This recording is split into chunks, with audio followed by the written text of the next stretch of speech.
Sheet number 71 करने से पहले आपको ये शीट्स मैंने दी हुई हैं, कुछ ना इंपॉर्टेंट फॉर्मूलाज लिख लो जो आज तक हमने किए और आज की शीट में वो यूज़ होने हैं। मैं दे रहा हूँ तो इसमें इस शीट के ऊपर लिख लो, सब्जेक्टिव शीट्स के ऊपर लिख लो, कोई दिक्कत नहीं है। पहला फॉर्मूला लिखो, किसी भी बॉडी जो मीन पोजीशन से स्टार्ट होती है उसकी इक्वेशन होती है y is equal to A sine omega T. ये शीट देना, सब्जेक्टिव ऑब्जेक्टिव कितने लोगों का नहीं है? ठीक, तो y is equal to A sine omega T, पहला फॉर्मूला नोट करो। दूसरा, इसमें अगर मैं किसी बॉडी को मीन से स्टार्ट नहीं करता तो मेरे पास क्या आता है, ये इक्वेशन आती है और इसमें इसको क्या बोलते हैं, दिस इज इनिशियल फेज। ये इनिशियल फेज है मेरा। दो, अगर मैं डिफ्रेंशिएट करूं y को तो मेरे पास वेलोसिटी आती है। वेलोसिटी का फॉर्मूला क्या होता है, a omega cos of omega t. तो y को हमने डिफ्रेंशिएट किया था तो v का फॉर्मूला क्या था, a omega cos of omega t. v का एक और फॉर्मूला था, v का फॉर्मूला था v is equal to omega under root of A square minus Y square. ये दोनों फॉर्मूलाज वेलोसिटीज के फॉर्मूलाज जो आज के लेक्चर में काम आएंगे। तो आज के लेक्चर में अगर मुझको इंस्टेंटेनियस वेलोसिटी निकालनी है इन टर्म्स ऑफ टाइम तो मैं ये फॉर्मूला यूज करूंगा, और अगर मेरे को वेलोसिटी निकालनी है इन टर्म्स ऑफ वाई तो मैं ये फॉर्मूला यूज करूंगा। नेक्स्ट है मैक्सिमम वेलोसिटी, बहुत इंपॉर्टेंट फॉर्मूला ए ओमेगा। मैक्सिमम वेलोसिटी का फॉर्मूला ए ओमेगा। नेक्स्ट है, अगर मैं वेलोसिटी को डिफरेंशिएट करूं तो मेरे पास क्या आएगी, एक्सेलरेशन, और यही इक्वेशन है एसएचएम की। तो मेरे पास एक्सेलरेशन का ये फॉर्मूला, और मैक्सिमम एक्सेलरेशन का फॉर्मूला ओमेगा स्क्वायर ए, मैग्नीट्यूड में ओमेगा स्क्वायर ए। मैक्सिमम वेलोसिटी का फॉर्मूला, मैक्सिमम एक्सेलरेशन का फॉर्मूला।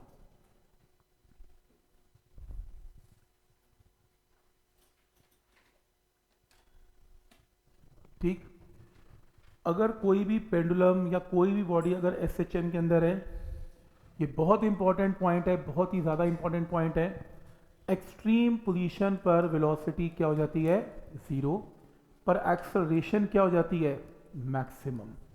देखो ना, y को a पुट करेंगे तो a मैक्स आएगा, और अगर जीरो पुट करेंगे तो a जीरो आएगा। तो इस पॉइंट पर एक्सेलरेशन क्या हो जाती है, जीरो, और वेलोसिटी मीन पोजीशन पर क्या हो जाती है, मैक्सिमम। भूलना नहीं है ऐसे। और अगर याद करने में दिक्कत है तो एक काम करो, वेलोसिटी याद कर लो। वेलोसिटी एक्सट्रीम पर जीरो है तो एक्सेलरेशन उल्टा है, एक्सेलरेशन मैक्सिमम है। और वेलोसिटी जहां पर जीरो है वहां एक्सेलरेशन, वहां वेलोसिटी मैक्सिमम है। ठीक, नेक्स्ट है आपके पास पोटेंशियल एनर्जी का formula, half m omega square into y square, और काइनेटिक एनर्जी का formula instantaneous, half m omega square a square y square. Total energy का formula, half m omega square a square. ठीक,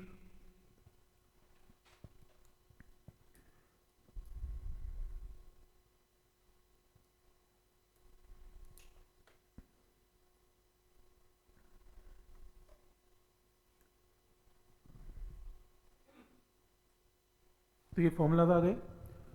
किसी भी spring mass system के लिए, spring के लिए सिर्फ जो टाइम पीरियड होता है वो क्या होता है, 2 pi under root of M divided by K. यही था, या ऐसा करते हैं, t divided by 2 pi is equal to under root of m divided by k, और इसका मतलब 1 बाय ओमेगा होता है under root of m divided by k। तो ओमेगा की वैल्यू क्या आएगी, under root of k by m। बहुत इंपॉर्टेंट फॉर्मूला, बहुत बुक्स इसे यूज करती हैं। स्प्रिंग मास सिस्टम के लिए ओमेगा को स्ट्रेट वे पुट करना है आपने, रूट k बाय m, सिर्फ स्प्रिंग मास सिस्टम में चलता है ये। तो ओमेगा का formula under root of k by m।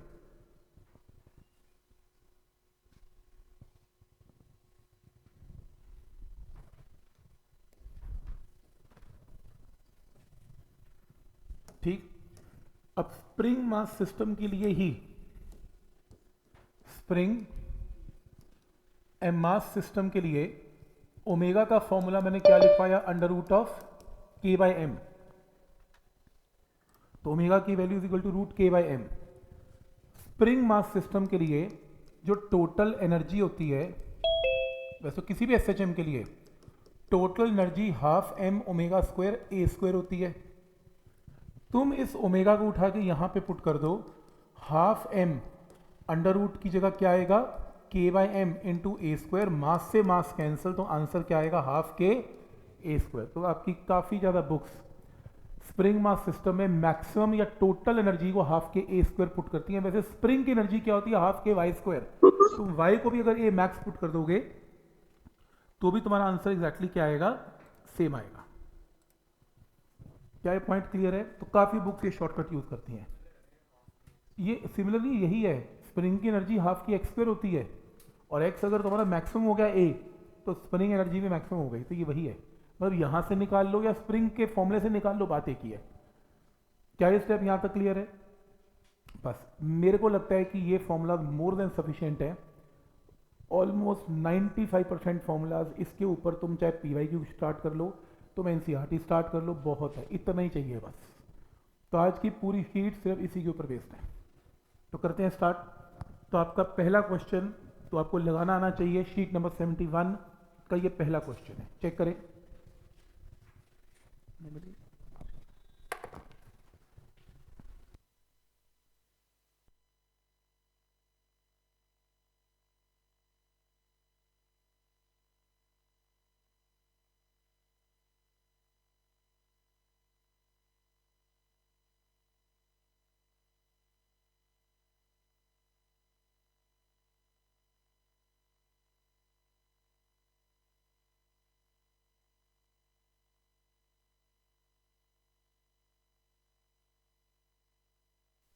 है कि simple harmonic oscillation is represented by this equation.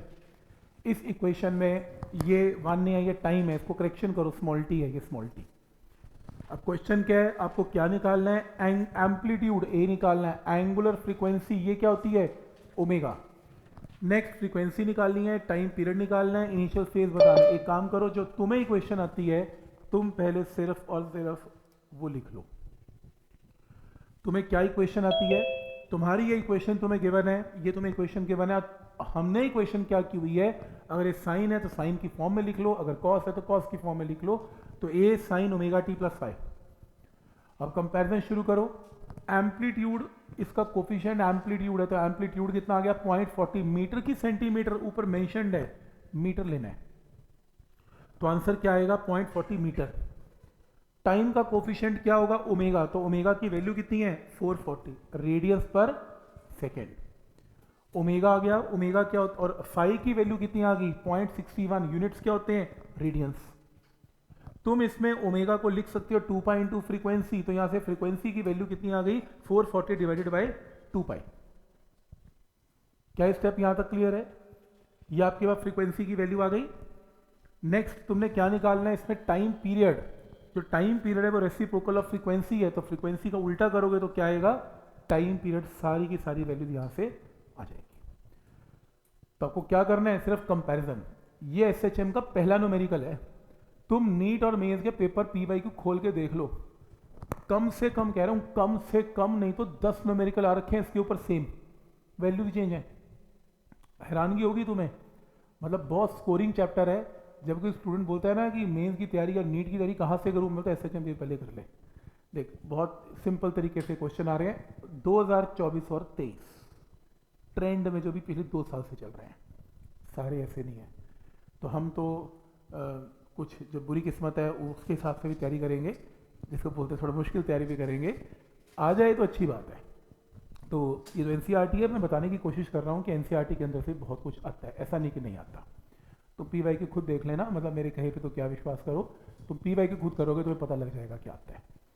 ठीक, नेक्स्ट क्वेश्चन नंबर 2। मतलब मैं ये सिर्फ ये हैरान हूँ कि ऐसे क्वेश्चन भी डाल देते हैं वो।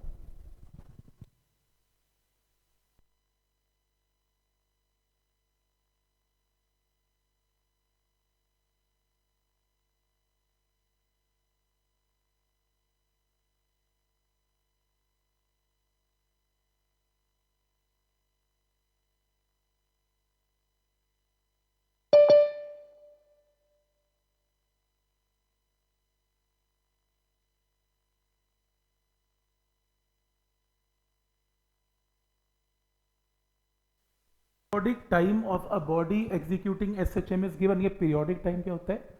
जो रिपीट होता है, और जो रिपीट होता है टाइम पीरियड वो क्या होता है? Capital T. तो कैपिटल टी की वैल्यू 2 सेकेंड है। आफ्टर हाउ मच टाइम क्या निकालना है?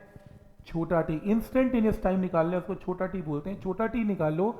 Fill it's displacement half the amplitude. Displacement क्या है? वाई। हाफ द एम्पलीट्यूड का मतलब a/2। कितने समय में y a/2 हो जाएगा? अब तुम्हें y का इंस्टेंटेनियस वैल्यू पता है, a sin ओमेगा टी। लेकिन एक स्टूडेंट आया, वो कहता है सर आप कैसे बोल सकते हो किसी स्टूडेंट को y = a sin omega T? क्योंकि आपको कैसे पता कि पेंडुलम की यही इक्वेशन है या एसएचएम की यही इक्वेशन? इक्वेशन तो कॉस भी हो सकती थी, इक्वेशन तो a sin omega T plus five भी हो सकती थी। कैसे पता लगा मुझे? उसने मेंशन किया इसमें कि how much time interval from t is equal to 0, इसकी डिस्प्लेसमेंट हाफ द एम्पलीट्यूड है। देखो इसको ना देना चाहिए था कि ये कहां से स्टार्ट हो रहा है, इसको एक लाइन देनी चाहिए थी, जैसे ये दिया हुआ है इसमें। देखो कि इक्वेशन ऑफ द पार्टिकल निकालनी है इफ डिस्प्लेसमेंट भी 0 at time 0, t is equal to 0 पे y 0 है, इसका मतलब body starting from mean position. क्योंकि अदरवाइज आप कॉस भी यूज कर सकते हो, आप माइनस साइन भी यूज कर सकते हो, आप a sin omega T plus five भी यूज कर, तुम्हें क्या पता कौन सी इक्वेशन यूज करनी है। और अगर कुछ भी ना गिवन हो फिर तो यार कोई तरीका ही नहीं है, फिर तो a sin omega T standard equation है। वैसे उसको देना चाहिए कि ये स्टार्ट कहां से हुआ। तो अगर मीन से स्टार्ट हुआ फिर तो यही इक्वेशन, अगर गिवन नहीं तो भी फिर यही इक्वेशन लगा दो। तो इसके अंदर y की जगह a/2 is a sin omega T, a से a कट गया, साइन थीटा हाफ आ गया। साइन थीटा हाफ कब होता है? 30 डिग्री। 30 डिग्री का मतलब मेडिकल के लोग समझ लें कितना? π/6। तो ओमेगा टी एंगल क्या आएगा? π/6। ओमेगा क्या होता है? 2π बड़ा T into small t is π/6। Pi से पाई कैंसिल, स्मॉल टी की वैल्यू t/12। कैपिटल टी आपको क्वेश्चन में 2 सेकंड पता है, स्मॉल टी की वैल्यू आ जाएगी आंसर। पॉइंट समझ में आ रहा है कैसे करना है? और अच्छी बात यह है कि आपको कुछ याद नहीं करना। इस चैप्टर की खास बात यह है कि आप बस बेसिक्स पता हो, आप सीधा टेस्ट देने उतर आए आफ्टर प्रैक्टिस, आपके क्वेश्चन ठीक हो जाएंगे। ये फोर्स फ्रिक्शन को टक्कर देते हैं, मैं हमेशा बोल रहा था। उसमें तो फिर भी 4 चीज़ें याद करके आओगे, इसमें तो बिल्कुल भी देखने नहीं आ रहा। उसमें भी ऐसा ही है, सेम ही है, इसके अंदर भी कोई दिक्कत नहीं है। पॉइंट समझ में आ रहा है? यहां तक हो जाएगा। जैसे नेक्स्ट क्वेश्चन,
ठीक देखो क्वेश्चन है, particle executing SHM completes 1200 oscillations पर मिनट। तो फ्रीक्वेंसी क्या बनेगी? 1200 को 60 से डिवाइड कर दो, पर सेकंड आ गई। And passes through mean position with a velocity of 3.14। मुझे सिर्फ ये बताओ, मीन पोजीशन पर कोई जब पेंडुलम या कोई भी बॉडी मूव करती है तो उसकी वेलोसिटी क्या होती है?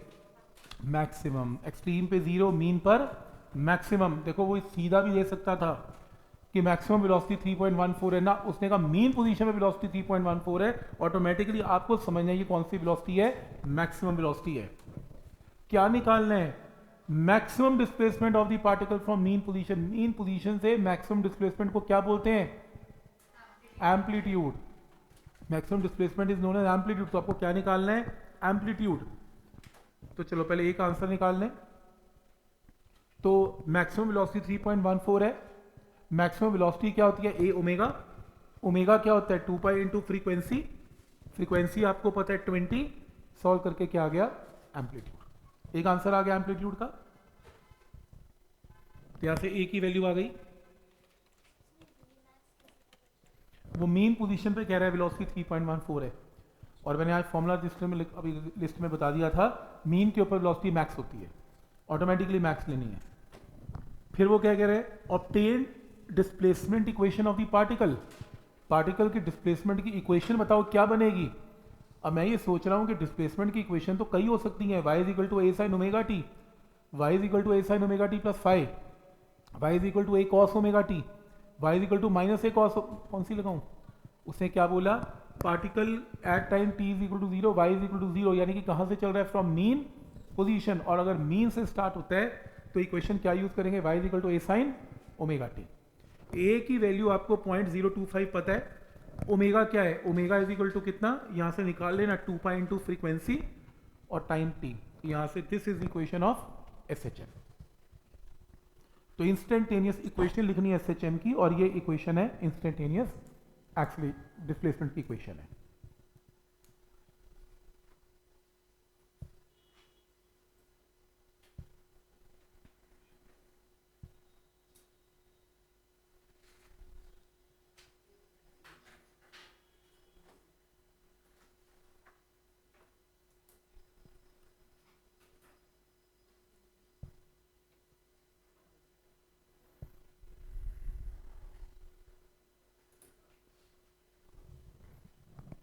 क्या ये पॉइंट यहां तक क्लियर है कि कैसे इस क्वेश्चन को अटेम्प्ट करना है।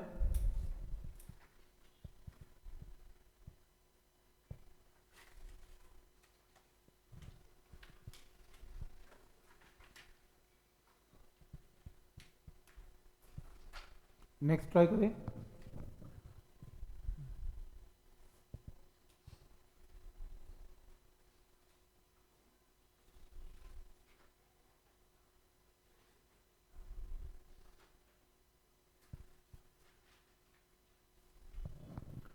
तो नेक्स्ट है, acceleration of the particle performing SHM is 12 centimetre square है वो, तो ए पता है। डिस्टेंस कितना है, 3 सेंटीमीटर फ्रॉम मीन पोजीशन। देखो डिस्टेंसेज या डिस्प्लेसमेंट्स कहाँ से निकलती है, फ्रॉम मीन पोजीशन निकलती हैं, और मीन पोजीशन से उसने मैक्सिमम डिस्प्लेसमेंट तो बिल्कुल भी नहीं कहा। अगर वो मैक्सिमम डिस्प्लेसमेंट बोले फिर एम्पलीट्यूड है, और अगर वो मैक्सिमम वर्ड ना यूज करे, सिर्फ डिस्प्लेसमेंट यूज करे, फिर वो वाई बन जाएगा। तो y की वैल्यू कितनी है इसमें, 3। क्या निकालना है, टाइम पीरियड।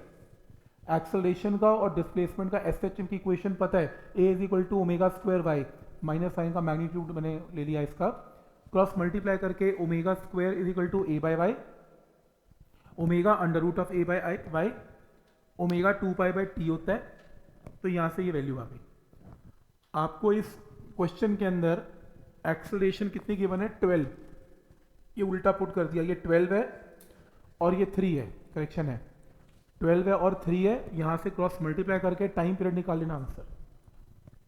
तो एक्सेलरेशन और वाई का रिलेशन जो आज मैंने लिखवाया वो काम आ रहा है इसमें। देखो मैं वही फॉर्मूला यूज कर रहा हूँ जो स्टार्टिंग लेक्चर मैंने आपको लिखवाए, उन्हीं के अंदर से क्वेश्चन सॉल्व हो रहे हैं। मैंने ए मैक्स यूज ही नहीं किया, ए मैक्स तब होता जब वाई कैपिटल ए होता, मैं तो भाई एस एच एम की क्वेश्चन यूज की है। तो एस एच एम की इक्वेशन स्टैंडर्ड क्या है, a is equal to omega square y. ठीक है यहां तक, कोई डाउट इसमें।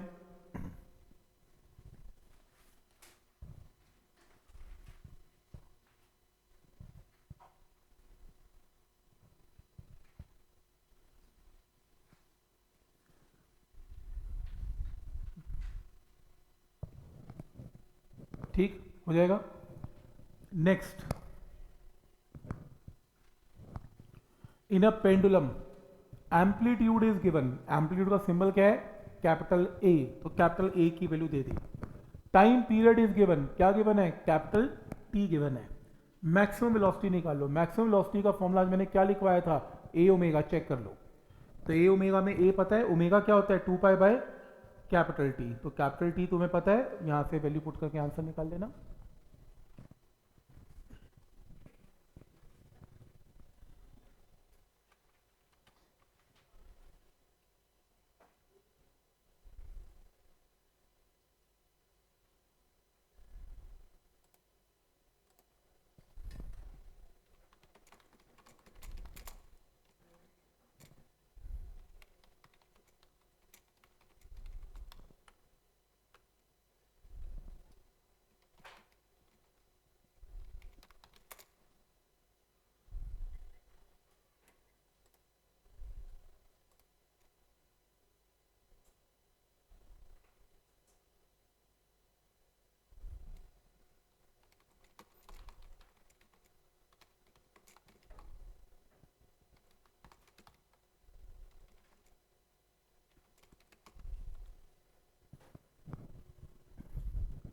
Next,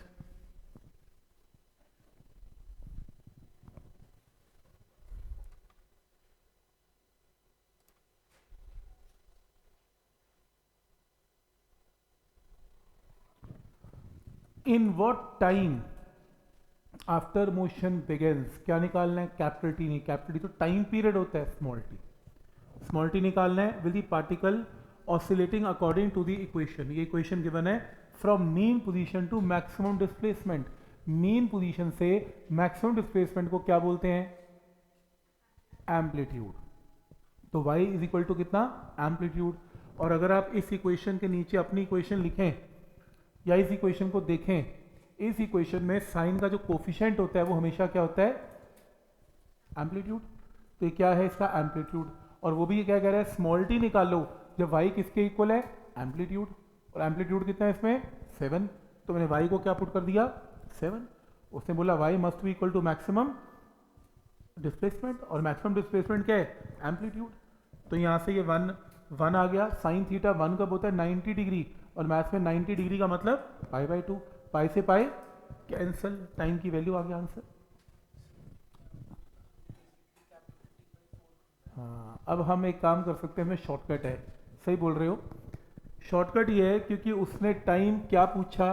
from mean position. चलो मान लेते हैं ये मेरी मीन पोजीशन है, टू मैक्सिमम डिस्प्लेसमेंट, यानी कि कहां पर जाना है? एक्सट्रीम में। और मैंने फर्स्ट लेक्चर में बता दिया था, अगर आने और जाने का टाइम पीरियड कैपिटल टी है तो यहां से यहां जाने का टाइम पीरियड t/4 है। मीन से एक्सट्रीम पे जाना है ना, मीन से ए पे जाना है, तो यहां से यहां जाने का टाइम क्या होता है? t/4 होता है। अब मुझे क्या निकालना है? इसका मतलब t/4।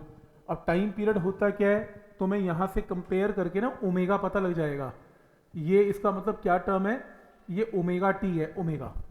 तो ओमेगा की वैल्यू मुझे पता है 0.5 पाई है। तो टाइम पीरियड क्या होता है? 2 पाई बाय ओमेगा।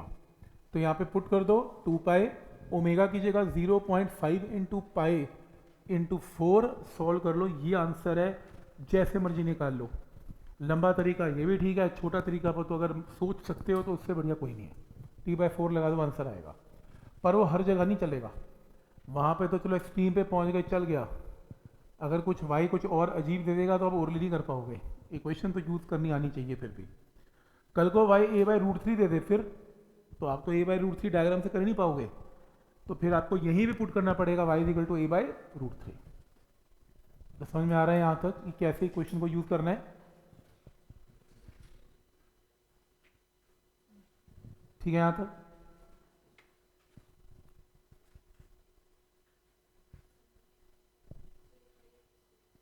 उसने ही बोला स्मॉल टी टाइम बताओ। क्या टाइम बताओ? जब डिस्प्लेसमेंट जो है वो मैक्सिमम डिस्प्लेस वाई की वैल्यू जो है, जो पार्टिकल कहाँ से कहाँ मूव कर रहा है, from mean to maximum displacement. Maximum displacement को एम्पलीट्यूड बोलते हैं। तो वाई किसके इक्वल है? एम्पलीट्यूड। तो एम्पलीट्यूड कितना है? 7। तो ये 1 कर दिया। साइन थीटा 1 कब होता है? पाई/2। तो अंदर का एंगल कितना कर दिया? पाई/2। सॉल्व करके आंसर आ गया। या फिर मैं ये कह रहा था कि ऐसे मत करो, मीन से ए तक जा रहे हो, डायग्राम से पता ही है उसका टाइम पीरियड क्या है? t/4। तो तुम कैपिटल t/4 में t को 2 पाई बाय ओमेगा पुट करके आंसर निकालो, आंसर सेम आएगा। इसमें फर्क कोई नहीं है। तो मैं ये कह रहा था कि तुम्हें ज़रूरी नहीं है कि तुम डायग्राम से सारे क्वेश्चन सॉल्व कर पाओ। ये तो चांस की बात है कि तुम्हें आंसर याद था फर्स्ट लेक्चर से t/4। अगर ना याद होता फिर तुम्हें यहाँ y की वैल्यू ही पुट करके स्मॉल टी निकालना चाहिए। ठीक है यहाँ तक? नेक्स्ट,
तो इसमें क्वेश्चन है, particle execute SHM in a straight line path. तो देखो ना, आगे पीछे पार्टिकल क्या कर रहा है, मूव कर रहा है। एम्पलीट्यूड ए की वैल्यू कितनी है, 2 है। When the displacement of the particle from mean position is 1, तो वाई डिस्प्लेसमेंट को किससे रिप्रेजेंट करते हैं, 1। तो magnitude of acceleration is equal to velocity, कह रहे एक्सेलरेशन और वेलोसिटी बराबर है। तो क्या निकालना है, टाइम पीरियड, मैक्सिमम वेलोसिटी निकालनी है। अब मुझे क्वेश्चन में गिवन है v एक्सेलरेशन के बराबर है। अब मेरे माइंड में आ रहा है कि एक्सेलरेशन वेलोसिटी को लिख लूं a omega cos omega T.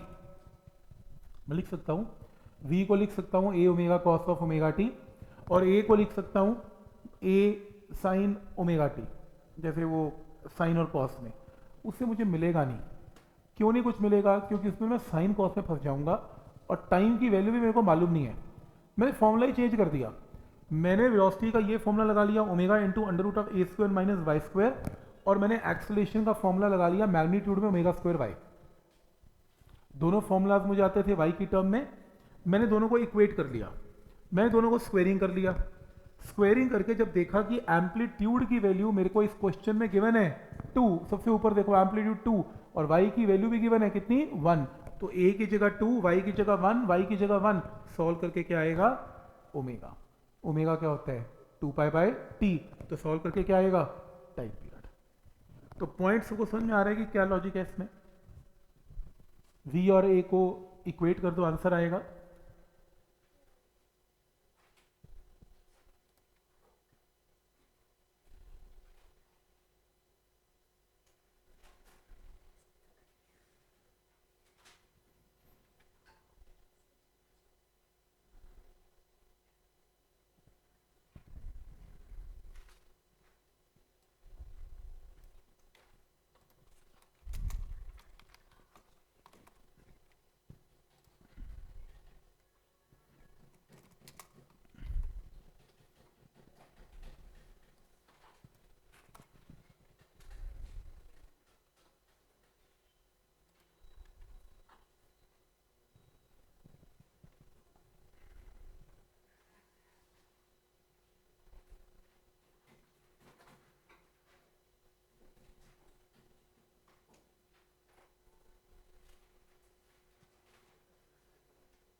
देखो, तो ये पॉइंट सबको क्लियर है कैसे करना है।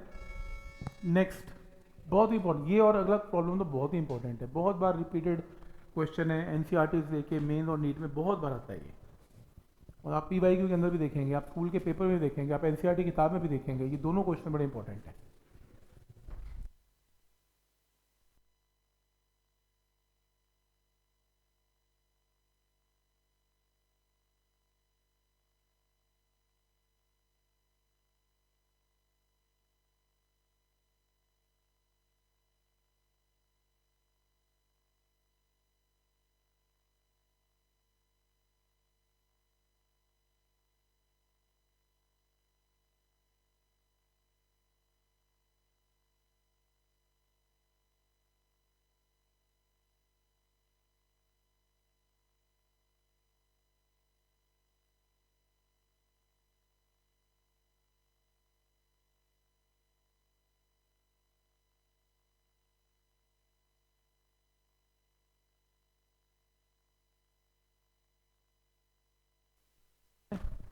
The velocity of the particle describing SHM is 16 centimetre पर सेकेंड। तो v पता है, तब जब उसका डिस्टेंस 8 है। अब देखो डिस्टेंस मैक्सिमम नहीं है, बस डिस्टेंस है, तो फिर ये y माना जाएगा।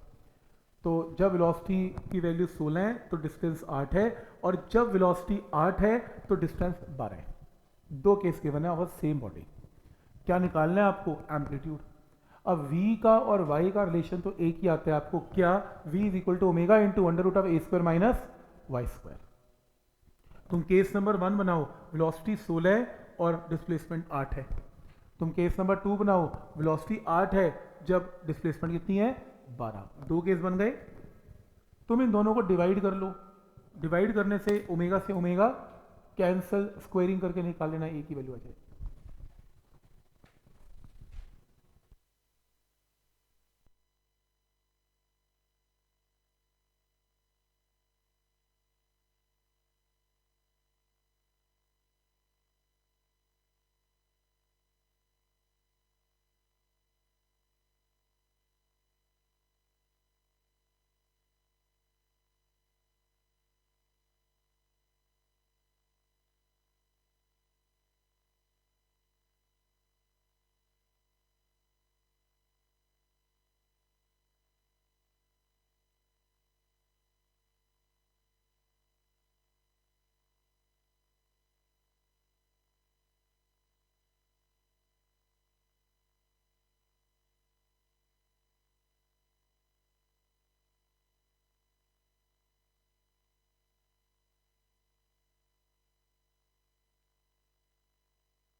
इंपॉर्टेंट क्वेश्चन है, बहुत बहुत बार रिपीट होता हुआ दिखेगा आपको सेम क्वेश्चन, और वैल्यू चेंज होकर भी आती रहेंगी। तो क्वेश्चन है, a particle is executing SHM. एक पार्टिकल एसएचएम में अगर u1 u2 वेलोसिटीज हैं, जब डिस्प्लेसमेंट x1 x2 है फ्रॉम इक्विलिब्रियम पोजीशन, वही सेम क्वेश्चन रिपीट अभी जो ऊपर किया था कि जब वेलोसिटी u1 है, डिस्प्लेसमेंट x1 है, u2 x2 है, आपको a निकालना है और ओमेगा, दोनों चीजें निकालनी है। दो केस बनाओ, जब वेलोसिटी u1 है तो डिस्प्लेसमेंट x1 है, इसे स्क्वेयरिंग कर लो, equation number 1। Case number 2, velocity u1 को u2 कर दो, x1 को क्या कर दो, x2 कर दो, इक्वेशन नंबर 2। दो केस आ गए। अब तुम जरा जो प्रूव करना है उसमें देखो, u1 square minus u2 square चाहिए, तो तुम दोनों इक्वेशन को माइनस कर दो। तो u1 square minus u2 square, a square common आ गया, तो x2 square minus x1 square. Solve करके क्या आ गया, ओमेगा स्क्वायर की वैल्यू आएगी, ओमेगा स्क्वायर से ओमेगा ही आ गया। क्लियर है यहां तक? और तुमने क्या निकालना है, तुम्हें तो फ्रीक्वेंसी निकालनी है। तुम एक काम करो, ओमेगा क्या होता है, 2 pi by capital T. Omega 2 pi by capital T cross multiply करके क्या आ गया, टाइम पीरियड। और तुम्हें क्या निकालनी है, फ्रीक्वेंसी। इसका क्या कर ले, रेसिप्रोकल। तो 1 बाय टाइम पीरियड क्या देगी आपको, फ्रीक्वेंसी। ये प्रूव हो गया। और ज़रूरी नहीं है कि यही क्वेश्चन प्रूव में आएगा, वैल्यूज के साथ भी आ, जैसे पहले क्वेश्चन था उसमें वो आपको टाइम पीरियड पूछ सकता है, ओमेगा पूछ सकता है। इक्वेशन पहले दो स्टेप ऐसे ही रहेंगे, ठीक है यहां तक? तो पहले दो स्टेप ही रहेंगे, इसमें कोई चेंज नहीं है।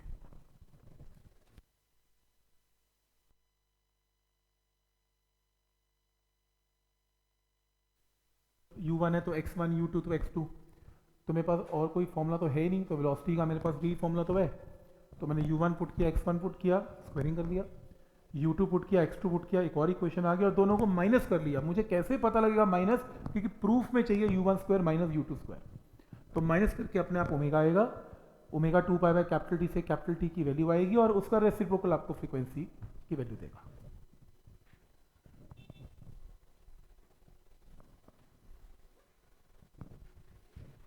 ठीक है यहां तक?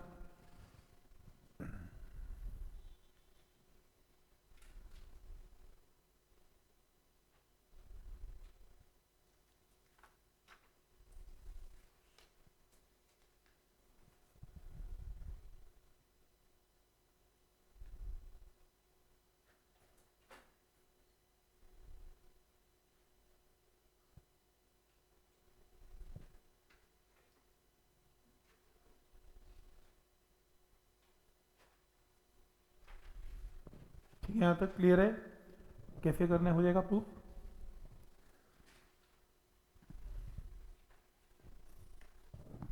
नेक्स्ट है,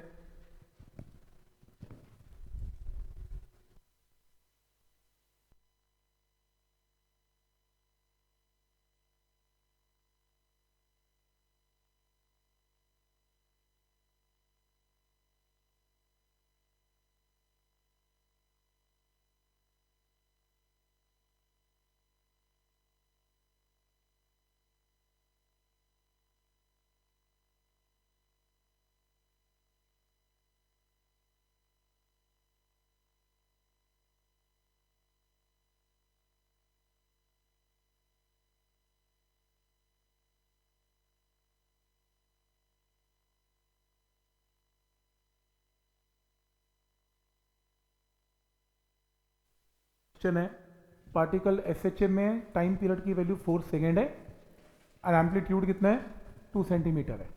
तो टाइम पीरियड पता है तो और आपको ए की वैल्यू भी पता है। Find maximum velocity. Maximum velocity निकालने पहले आगे क्वेश्चन बाद में पढ़ते हैं। मैक्सिमम वेलोसिटी क्या होती है? A omega. ओमेगा क्या होता है? 2π/t। तो आपको क्वेश्चन में ए पता है, आपको टी पता है, एक आंसर आ गया। ठीक है याद है? तो मैक्सिमम वेलोसिटी की वैल्यू आ गई। Maximum velocity and that at half it's full displacement. कह रहे वेलोसिटी तो निकाल लो, फिर से वेलोसिटी निकाल लो, लेकिन वेलोसिटी कब निकाल लो? जब डिस्प्लेसमेंट क्या हो जाएगी? Half the maximum displacement. Maximum displacement क्या होता है? एम्पलीट्यूड का हाफ। तो जब y a/2 हो जाएगा तब वेलोसिटी निकाल लो। तो तुम एक काम करो, a तो तुम्हें पता है 2 है, तो y की वैल्यू 1 है। तो तुम इस फॉर्मूले को यूज करो वेलोसिटी के। ओमेगा 2π/t है, एम्पलीट्यूड तुम्हें पता है, y तुम्हें 1 पता है, इसे सॉल्व करके निकाल लेना, वेलोसिटी आ जाएगी। तो तुम्हें दो वेलोसिटीज निकालनी है, मैक्सिमम वेलोसिटी एक और दूसरा and that at half of its full displacement. तो जब डिस्प्लेसमेंट क्या हो जाएगी? Half the maximum value. तो पॉइंट समझ में आ रहा है? यहां तक दो बार वेलोसिटी निकालनी है, एक बार मैक्सिमम और एक बार y = a/2 पे निकालनी है। फिर अगला पार्ट करो इसका, also find acceleration at turning point. ये टर्निंग पॉइंट्स क्या होते हैं? इधर जाना और फिर एंड में घूम के आना, टर्न करना, एक्सट्रीम पोजीशन। इधर से भी टर्न हो रहा है, उधर से भी टर्न हो रहा है, तो टर्निंग पॉइंट को क्या बोलते हैं? Extreme positions. तो एक्सट्रीम पोजीशन पर एक्सेलरेशन हमेशा क्या होती है? मैक्सिमम। एक्सट्रीम पोजीशन पे एक्सेलरेशन मैक्सिमम। तो बेसिकली आपको क्या निकालनी है? Maximum acceleration. और मैक्सिमम एक्सेलरेशन का फॉर्मूला क्या होता है? a ω²। तुम्हें ओमेगा तो पता है 2π/t, और a की वैल्यू तुमने पुट कर लिया आंसर।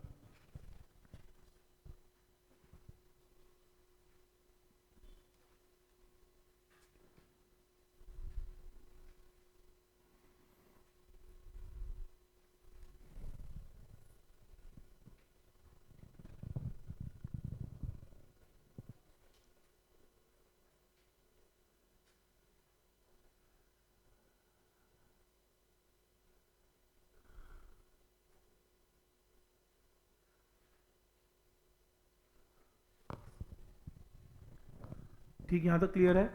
एक और एक्सेलरेशन निकालनी है। ये देखो, एक्सेलरेशन मैक्सिमम तो निकालो and when displacement is 0.75 centimetre. Displacement का सिंबल क्या होता है? y। तो जब y की वैल्यू कितनी है? 0.75, तो एक्सेलरेशन का फॉर्मूला क्या होता है? ω²y। ओमेगा क्या होता है? 2π/T into y। पुट करो आंसर।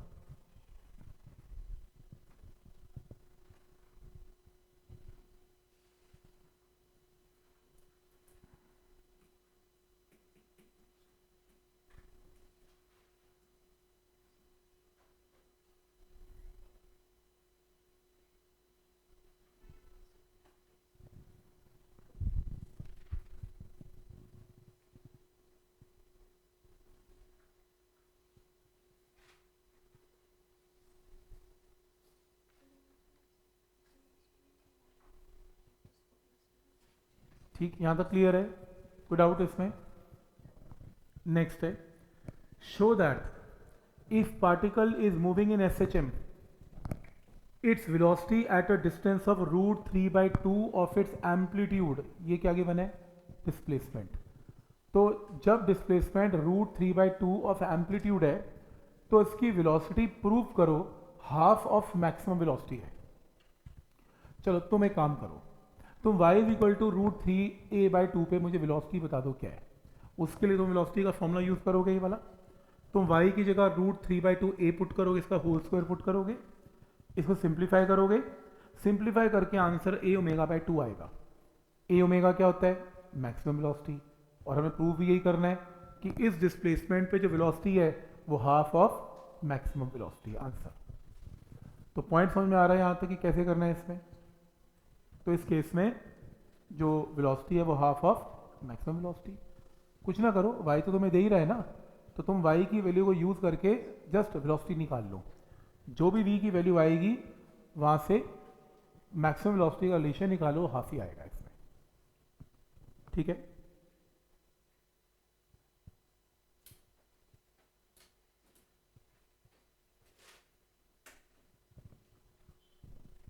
कोई डाउट इसमें?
देखो, तो इसमें एक particle execute S H M of time period capital T की वैल्यू पता है 2 seconds after it passes through the centre of oscillator. Centre का मतलब मीन पोजीशन। तो 2 सेकेंड बाद जब वो मीन पोजीशन को क्रॉस करती है, velocity is found to be 3.142। तो एक काम क्यों नहीं करते, इसको छोड़ो, तुम वेलोसिटी का ये फॉर्मूला यूज करो, क्योंकि तुम्हें वेलोसिटी टाइम के साथ रिलेशन चाहिए। अगर वाई के साथ रिलेशन चाहिए तो पिछला formula omega into under root of A square minus Y square, और अगर टाइम के साथ चाहिए तो फिर ये फॉर्मूला। तुम्हें वेलोसिटी पता है, एम्पलीट्यूड नहीं पता, ओमेगा क्या होता है 2 पाई बाय कैपिटल टी पता है, cos of omega 2 pi by capital T पता है, और टाइम तुम्हें पता है 2 सेकेंड, क्योंकि ये velocity time T is equal to 2 second के ऊपर गिवन है। तो तुमने टाइम को क्या पुट कर दिया 2 सेकेंड, तो ये कट गया 2 और 2 कट के pi by 3, pi by 3 60 degree, cos 60 degree half होता है।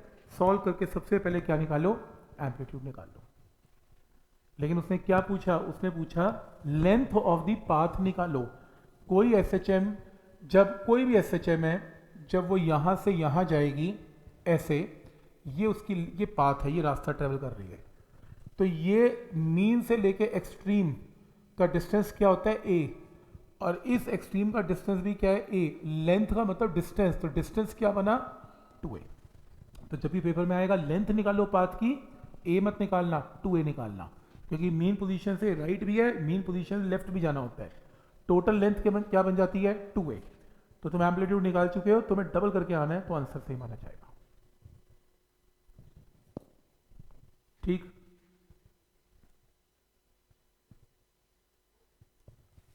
कोई डाउट इसमें?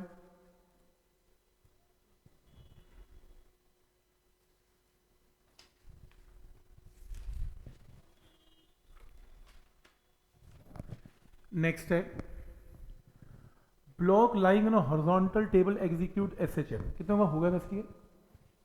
ठीक है, देखो मैं इस क्वेश्चन को करने से पहले ना एक और क्वेश्चन सॉल्व करना चाहता हूं, ताकि थोड़ा सा आइडिया हो जाए। देखो, क्वेश्चन ऐसे बहुत आते हैं पेपर में कि आपके पास एक स्प्रिंग मास सिस्टम है, लेट अस सपोज ये आपके पास एक स्प्रिंग है। मैं क्वेश्चन में मन से बना रहा हूं, प्लीज, इसका कोई इस क्वेश्चन से लेना देना नहीं है। स्प्रिंग मास सिस्टम है, और लेट अस सपोज ये आपके पास एक मास है कैपिटल एम, ये रहा, ठीक है, और ये जो पोजीशन है ये इसकी मीन पोजीशन है। ये बेसिकली क्या है, ये मास राइट पे भी जाएगा, ये मास लेफ्ट पे भी आएगा, टू एंड फ्रो मूव कर रहा है इन एसएचएम। ये इनकी एक्सट्रीम पोजीशंस हैं, मैं लिख देता हूं, ये इसकी एक्सट्रीम है और ये इसकी एक्सट्रीम पोजीशंस है, लिख दिया। इसके ऊपर इमेजिन करो एक और मास है छोटा एम, छोटा एम, ये मैंने रख दिया, ये साथ ही मूव करेगा, और ये स्प्रिंग के साथ बिल्कुल भी अटैच नहीं है, ये तो ब्लॉक के साथ बस ऊपर रख दिया हुआ है मैंने। और यहां पर क्या प्रेजेंट है, यहां पर प्रेजेंट है फ्रिक्शन। फ्रिक्शन, मुझे एक बात बताओ, अगर मैंने इसको आगे पीछे मूव करवाना सिस्टम को शुरू कर दिया, कौन सी ऐसी पोजीशन है जहां पर तुम्हें बहुत डर है कि ये मास गिर सकता है? अच्छा, तुम बैठ गए इसके ऊपर, तुम्हें क्या डर लग रहा है कि अब मैं गिर जाऊंगा, वो कौन सी पोजीशन है? एक्सट्रीम है, मीन है, या कहाँ पे है? एक्सट्रीम लग रहा है तुम्हें? वो तो फॉर एन इंस्टेंट रुक जाती है बॉडी यहाँ तो जाके, और मीन पोजीशन पर मैक्सिमम के साथ मूव करती है। अब तो अभी भी एक्सट्रीम है तुम्हारे हिसाब से? एक्सट्रीम है, आंसर एक्सट्रीम है। देखो, चाहे वहाँ रुक जाती है फॉर एन इंस्टेंट, पर याद रखना कि एक्सेलरेशन, वापस आने की एक्सेलरेशन यहाँ पर हमेशा मैक्सिमम होती है। और जब एक्सेलरेशन नीचे वाली बॉडी की मैक्स है टूवर्ड्स लेफ्ट, तो फिर इसके ऊपर क्या लगती है? यहाँ पर सूडो फोर्स लगती है, बहुत ज़्यादा, सबसे ज़्यादा सूडो फोर्स यहाँ लगेगी, क्योंकि मीन पोजीशन पर तो एक्सेलरेशन की वैल्यू क्या हो जाती है? जीरो, तो इसके ऊपर सूडो फोर्स क्या लगेगी? जीरो। तो गारंटी है मेरी, ये और कहीं गिरे ना गिरे, पर ये मीन पे नहीं गिर सकता कभी भी। तुम बिल्कुल सेफ हो मीन पे, तो तुम गिरोगे तो एक्सट्रीम पे गिरोगे। ठीक है यहाँ तक? तो ऑब्वियसली अगर तुम चाहते हो कि पीछे ना गिरे, तो फोर्स ऑफ फ्रिक्शन की value mu times M G जो है वो किसके साथ इक्वेट करना है? यहाँ इक्वेट कर देना है। तो यहाँ से mu times M G is equal to M into A max, क्या होता है? ए इंटू ओमेगा का स्क्वायर। जो निकालना है ओमेगा पूछता है, ओमेगा निकाल लेना, आंसर आ जाएगा। ये कॉन्सेप्ट है। ऐसे क्वेश्चन ऑब्जेक्टिव के अंदर या आने वाले टाइम में आते रहेंगे। बट पॉइंट समझ में आ रहा है कि क्या लॉजिक है? अब अपने क्वेश्चन को सॉल्व कर सकते हो। तुम्हारा क्वेश्चन बिल्कुल सेम है।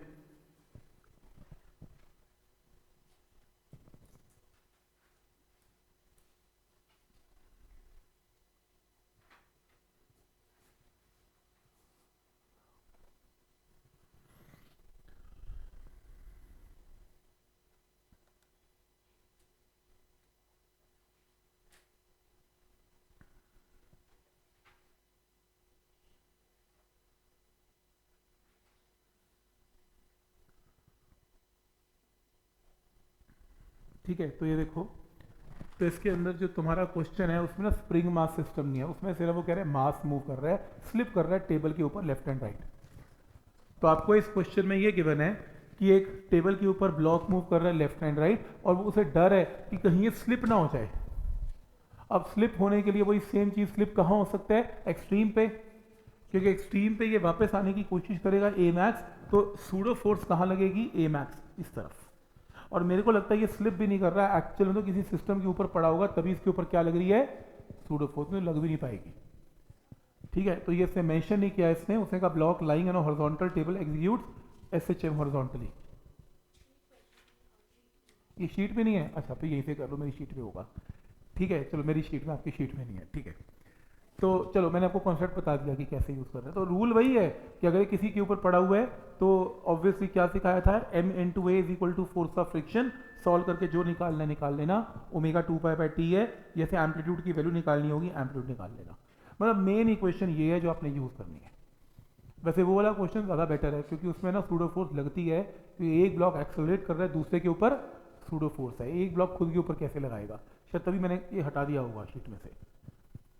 पर लेकिन कॉन्सेप्ट मैंने बता दिया, कॉन्सेप्ट स्प्रिंग मास सिस्टम के साथ ही आता है कि जब ये किसी बॉडी के ऊपर पड़ा होगा तभी ऐसा कॉन्सेप्ट लग पाएगा, खुद गिर के तो सूडो नहीं लगा पाएगा अपने ऊपर। ठीक, खुद में तो ये हो जाएगा कि अगर मान लो इस तरफ जा रहा है तो बस सूडो फोर्स मत लगाओ, सीधा बोल दो M is equal to force of friction, बस सूडो मत लगाओ। उसमें ये बोलो इसकी maximum acceleration M A is equal to force of friction, बस। ये लो नेक्स्ट क्वेश्चन।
क्वेश्चन है ये बहुत ज़्यादा आता है पेपर में। और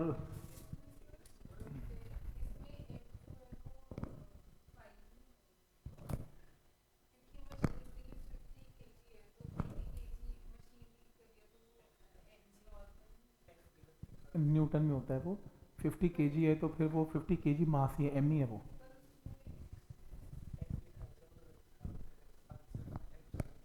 मैं एक मिनट चेक कर लूँ। देखो क्वेश्चन है, a man stand on a wing machine placed on a horizontal platform. ठीक है, एक हॉरिजॉन्टल प्लेटफॉर्म है और कोई बंदा इसके ऊपर ये लोग खड़ा है, मशीन अपने पैर के नीचे रख के खड़ा है और देखना चाहता है जब मैं ऊपर नीचे जाऊंगा तो मेरी वेट या नॉर्मल मेरा एपरेंट वेट क्या होगा। तो मतलब वो बेसिकली क्या निकालना चाहता है, नॉर्मल रिएक्शन निकालना चाहता है। तो उसकी दो एक्सट्रीम्स हैं, एक ऊपर एक्सट्रीम है, एक नीचे एक्सट्रीम है, और ये मीन पोजीशन है। अब रूल ये है कि जब वो एक्सट्रीम पे जाएगा, अपर एक्सट्रीम पे जाएगा और नीचे आएगा, नीचे आने की एक्सलेशन यहाँ पर मैक्स होगी, लेकिन इसके ऊपर क्या लगेगा, सूडो फोर्स। सबसे ज़्यादा सूडो फोर्स लगने वाली है एक्सट्रीम पोजीशन पे। अब क्योंकि प्लेटफॉर्म नीचे आने की कोशिश कर रहा है, सूडो फोर्स कहाँ लगेगी, ऊपर। तो N plus M A is equal to M G, equation बना दी। यहाँ से नॉर्मल रिएक्शन निकाल दिया। लिफ्ट वाला केस है, अगर लिफ्ट नीचे आने लगी तो G माइनस ए।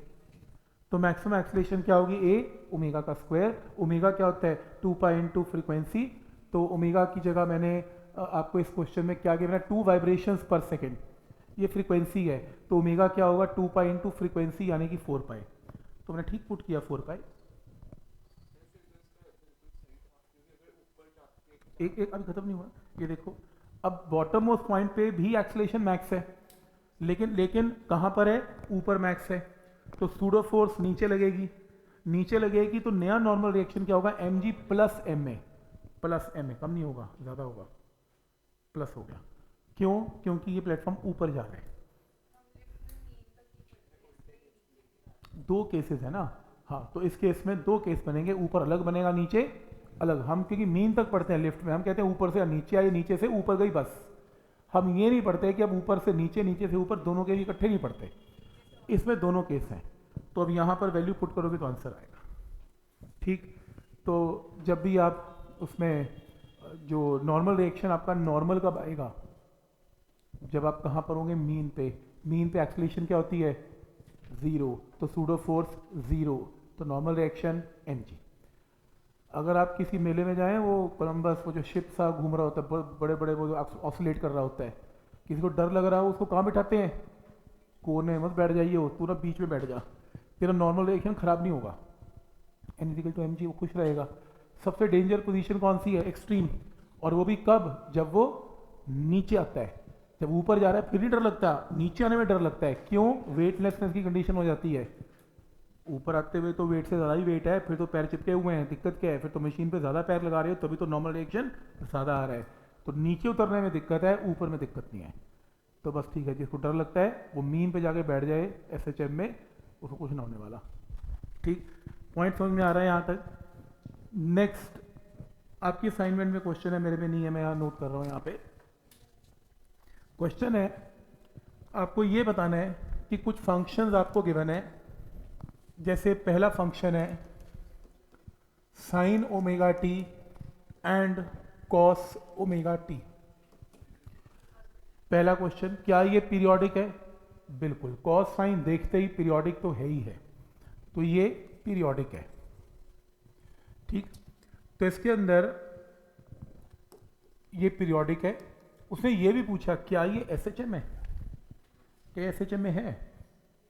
सिंपल हार्मोनिक, हार्मोनिक क्या होते हैं, कॉस और साइन, और कॉस और साइन भी ऐसे होने चाहिए, फ्रीक्वेंसी भी सेम होनी चाहिए। ये ना हो कि तुमने दो फंक्शन ऐड किए, ये 3 ओमेगा चल रहा है और ये ओमेगा चल रहा है, फिर थोड़ा मैच कर पाओगे इसे। तो ये आपको क्या करना है, ये सेम ओमेगा टी इसमें फेज है। तुम चाहो तो मैथ्स लगा के इसको अकेले या तो साइन में या कॉस में कन्वर्ट कर सकते हो। ये एसएचएम भी है और ये पीरियोडिक भी है। साइन कॉस सिंपल फंक्शन तो पक्का एसएचएम है, लेकिन अंदर एंगल सेम होने चाहिए।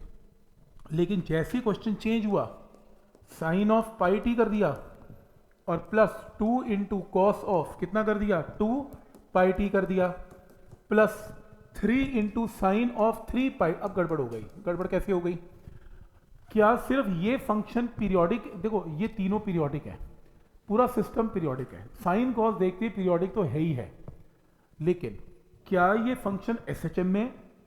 नहीं। क्या इंडिविजुअल फंक्शन एसएचएम में है? ये एसएचएम में है, ये भी एसएचएम में है, ये एसएचएम है, ये एसएचएम है, पर लेकिन इकट्ठे मिलने के बाद अब ये एसएचएम नहीं है। ये पीरियोडिक तो हो सकते हैं पर ये एसएचएम नहीं हो सकते। और कई लोग कहते हैं सर कैसे, मतलब मैथमेटिक्स नहीं समझ में आ रहा।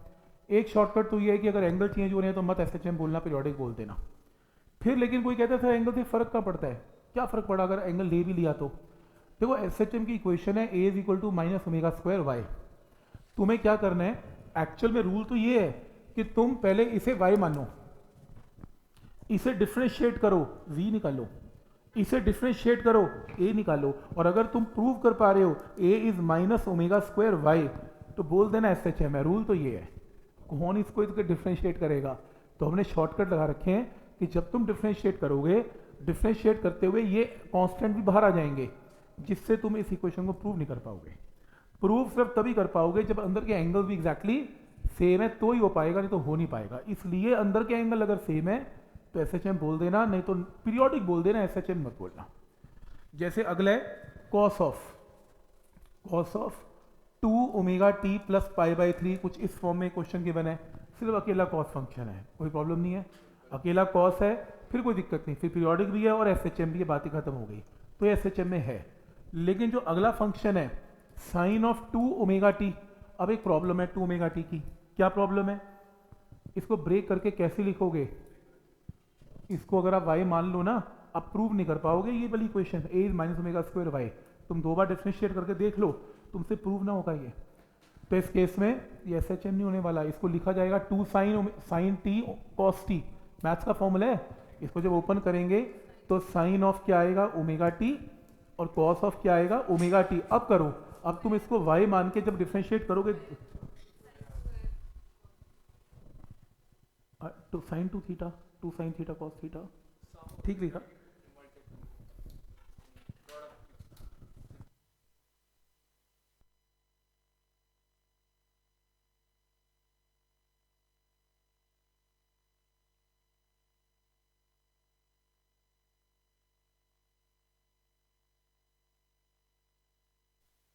नहीं हो सकता, इसमें बिल्कुल सही है, कह सकते हो एंगल, फिर ठीक है, हाँ हाँ, फिर कोई चक्कर नहीं।